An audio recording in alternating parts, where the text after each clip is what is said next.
They're saying 99% of people couldn't beat Wally West. Yeah, because 99% out of the 100% are average Joes. Half of the average Joes.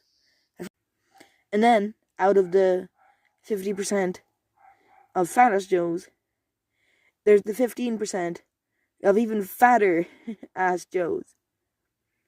And then there's literally 1% of the whole entire population of the universe is probably heroes.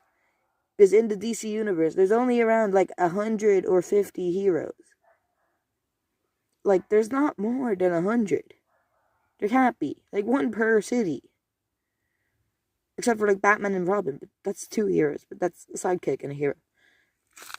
And then in the Marvel universe, like, that's a universe. Literally, it's saved by flipping